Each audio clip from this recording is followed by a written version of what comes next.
happened those July nights. Whether it was alien or not is still debatable.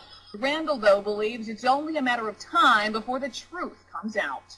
I believe what's going to happen eventually is there's going to be a UFO event that is inexplicable and leave the evidence behind that we cannot just explain away. Which means events like the Washington Nationals in 1952, the Phoenix Lights in 1997, the saucer over Chicago's O'Hare Airport in 2006, and the sightings in Texas earlier this year could just be the beginning.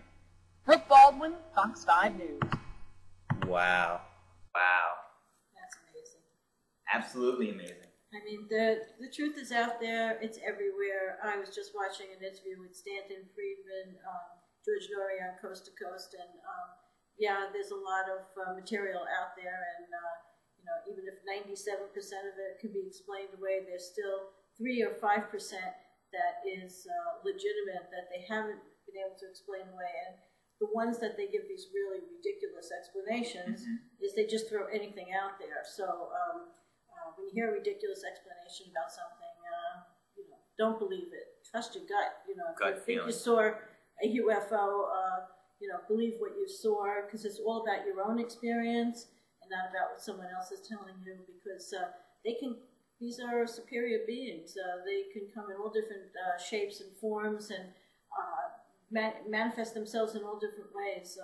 So you know, trust your inner guidance to say, yes, this is, if it's your own experience, a legitimate experience, and don't go by what anyone else has to tell you. The research itself will show itself, let itself be known. Overall, there are UFOs. They're everywhere. Most of them are unidentified. There are USOs also coming out of the water. And if they're identified as something really ridiculous, then you know those were really good sightings. Right, and there's an interesting statistic, because I was watching a lot of UFO information, UFO cases over the past week. And in 1955, the government did an analysis study of, you know, maybe these people that are seeing UFOs, maybe they're crazy. So they, you know, researched all this, and actually 1.5% of the people that claim they seen UFOs are actually crazy and out of their mind. Not 10%, not 20 or 50%, 1.5%. And these are the government statistics. So that just blew me away. Most of these people you're hearing on the news, this is real footage. This is the real deal. You can go to YouTube, type in, you know, type in a date, and there's almost a sighting for every single day. And type in Dr. John Mack from Harvard University. He did a lot of interviews under hypnosis with the abductees, and pretty much he found that most of them to be legitimate. They went through horrifying experiences, not only once, but over and over again. It seems that it runs in families, and they were being tracked since generations. So it's really bizarre. Thank God I don't think that's happened to me, where I've had to undergo you know, experiments or I guess examinations. But so your experience has always been positive. My experience has always been positive, and there's a whole other thing about that too. I guess you know, whatever the mind can conceive, and I've always conceived about angels and good, you know, all good beings of light. So my experience has always been positive. It's always been informational. It's always been if you know, I was a child, and if it was a painful situation, you know, they would remind me things, sayings. That's why I like quotes so much. Your pain is your power. Turn your pain into your power. You know, and little things like that, where we're not taught these things in school, nor do our parents understand psychologically what we're going through. And these are little golden nuggets of information that help me get through times of crisis in my life, growing pains, and all kinds of different other things that you go through as you're experiencing life, you know, from childhood to adulthood. So it gave me courage, it gave me support, it gave me the feeling of what God gives people the feeling of. So I always felt there was a higher intelligence out there, benevolent beings that were always caring and right by my side if I needed them. Felt their presence. Just last night, Justin, I wanted to make this live, so I didn't tell you last night, but we had, if you remember, that electrical storm was really bad. You were out there doing your I don't know if you saw it, the blindfolded. Doing my Qigong? Yeah, Qigong, but he was blindfolded, so I don't know. But the lights were incredible, and they went on through the whole night, and I'm on the upstairs so I could see over the lake, and there was this one big ball. Did you see the one I actually ball? I don't see that ball, but I know what you're talking about. There was that one spot continued to be lit up. And then it would go through the sky, and there was a moment I was going to actually go and tell you to check it out, but I didn't want to interrupt my experience because I was hearing music with it.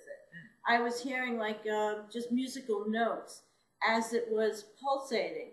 So I was meditating, probably in a semi-dream state, but I felt that even in a sign that would probably be just electricity, where someone would say it's electrical storm, it's a cloud, if you're open, you're getting the consciousness of whatever the beings of the higher intelligence that's out there, and so you can take it in, and that could be transformative in your own life. I saw it as being a major transformation of my own consciousness as I was experiencing that in a very peaceful, benevolent manner last night. And you know what's amazing about that? You bring that up, and I didn't even know you were going to bring that up, was I do like my Qigong, I do exercises, 8-section brocade, which I learned when I was younger, and then I do a standing like Qi ball exercise, and I'll sit there, do 100 breaths. Sometimes it can take 20, 30 minutes, depending how slow my breaths are and how relaxed I am.